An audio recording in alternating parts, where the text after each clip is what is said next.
Here I am at the house on Willye Mine Road. This is the driveway coming in. And here's the house. It kind of sits on a little bit of a knoll. It has a really big driveway, lots of parking. This area over here is where they have the basketball hoop, and that fence is the neighbor's property. And I can see their roof line right there. Like their house is right in on the other side of the fence. But nice private separation because it's a little bit downhill from here. So let's go in the house. So this is just looking out from the porch. This just has a nice little area out here. It'd be nice to sit out here, you know, put a little table. Overall, looking at the house, it's in good condition as far as the overall maintenance. You know, some of the things are a little bit dated in style, but nothing crazy. This tile in here, it's kind of hard to tell in here, but it's slightly pink. And then here is a coat closet here as you come in.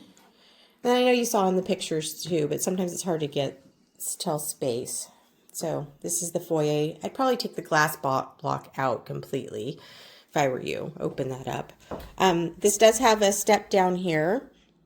I remember when I looked at it with for other clients, we came, and because this is only one step and there's enough room on the hearth and underneath the window, it wouldn't be difficult to frame this out and make this all one level if you wanted to.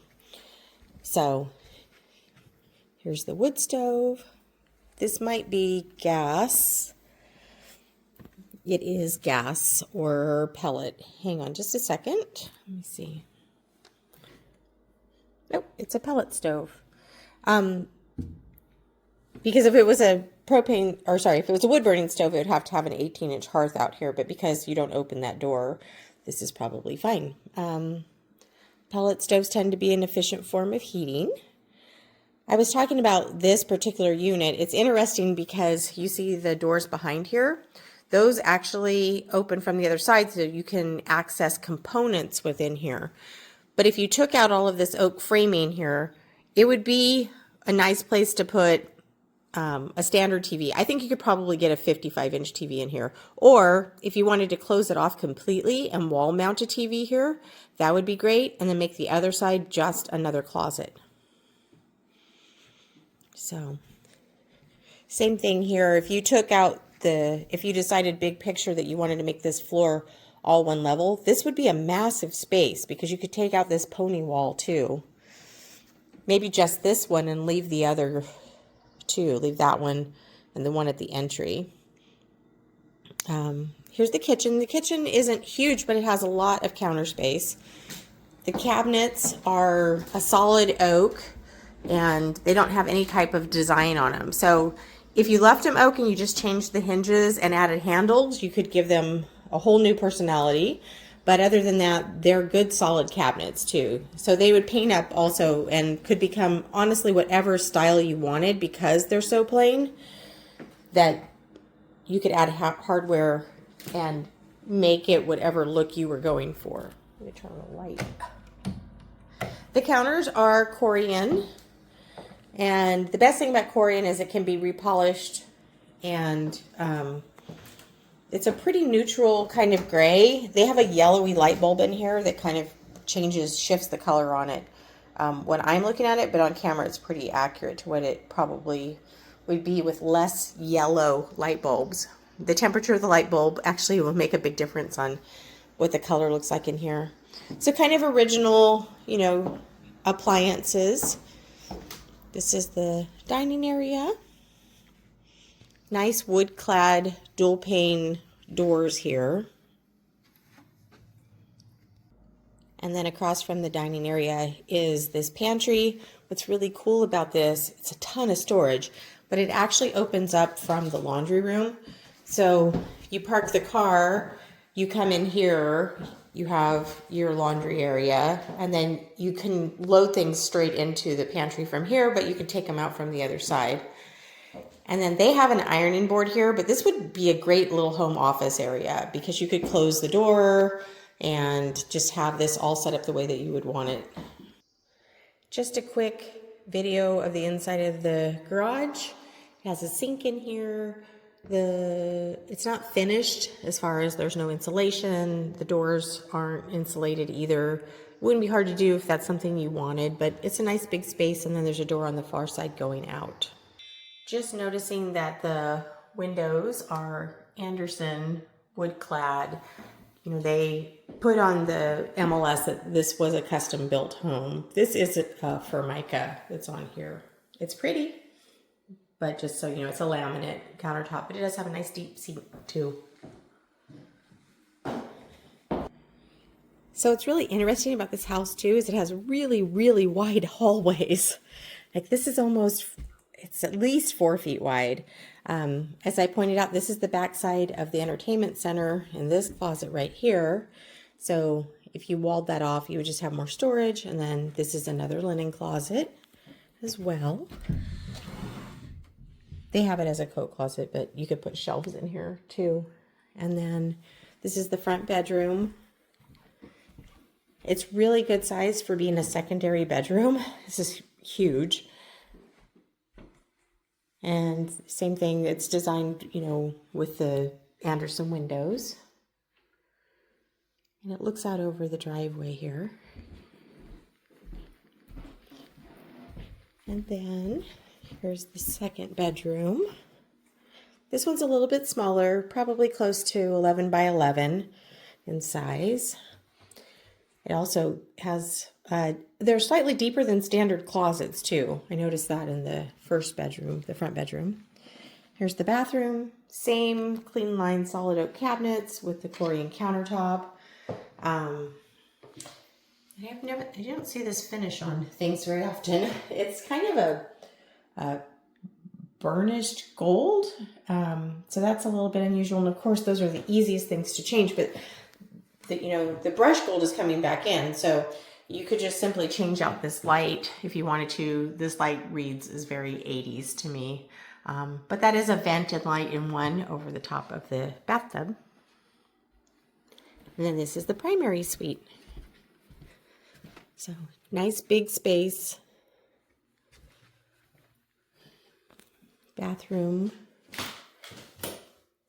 with 2 sinks, closet, linen closet, toilet tucked back here, walk-in shower, and then it has linoleum on the floor in here and in the other bathroom. But this is a huge master suite. Really good big space. You can tell from the nightstands even beside it that those aren't even standard. Those are like cabinets. And then they even have enough room for a sitting area in here as well. And then access to the back deck and the big walk-in closet here. It goes around the corner. It's so big. So here's the back of the house. They redid the deck. They put on a newer roof. There are some issues with some of the trees, and I'll point that out in just a little bit. Overall, I think my biggest concern with this from talking to you guys is that, and this is a wide angle lens, there isn't a lot of usable land. Like most of it is right here close to the house, and the house sits on a knoll. This is cleared here, but where it's off of this knoll, it's sloped and pretty heavily treed. And I'm always looking at the topography if it would be possible to, masticate and clear those trees, and would you have more usable land? Because I feel like this house actually you could get a great deal on. I just don't know that you would be able to have horses here. You could have goats here for sure. But horses require a little bit more usable flat space than this. The agent was telling me that there's wonderful underhouse storage here too. So I wanted to see about that. So let me find. So here's underneath the house. It has concrete, then it goes to dirt, great access for components that are underneath of the house. There is a whole house vacuum system up here, so that's fun. Great access to the heater, and then they have a workshop area here as well, and a water filtration system for the well. So this is on the side of the house where that access is, and then this is the property here. So down there is the road coming in. So that is downhill from us. And then a lot of the property is actually on the other side of that road because the house is tucked up to this side by the fence and the house that I showed you in the beginning. So sometimes it's really hard to tell slope on here. So I try to hold it level to the trees as much as possible. Some of the trees lean. And of course you probably wouldn't be putting goats in the front yard as people came in. It wouldn't be that unusual up here, but just something to think about. And I was going to show you some of the lifting that the trees were causing in the backyard. So as I walk around the garage here, they have a lot of nice paths. Apparently at one point they had a cute path leading over to the neighbors, which is great if you're making friends with them. But I wanted to point this out. So this tree probably here to the right is too close to the roof line. The roots are starting to lift. This is lifted a lot. This would have been level at some point. Now it's offset by about 4 inches. So this tree would need to be taken out. Overall, the main thing that the house would need is some tree work. But even that wouldn't be something you would have to do right away. It has great tiered spaces, and it's because it sits up on the knoll too. You kind of have like this long range view over the ridge. So I will talk to you guys soon, and I will send you a little bit more information on this too. Just one more quick view of the back off of the deck, because if you remove some trees, like I said, you would have a little bit of a view from here as well. And I also noticed, although they've replaced some things, like when they did the roof, they changed out some trim. There is some dry rot on the house that, you know, isn't going to affect the structural integrity right now, but there's dry rot right there, and there's dry rot around the door that comes out of the laundry room onto the deck. That one was pretty noticeable, and part of it's because where this roof is, there just isn't much of an overhang right here, so this is probably repeatedly getting wet. So I would just anticipate that there's some dry rot that would need to be repaired as well. So hope you enjoyed your tour.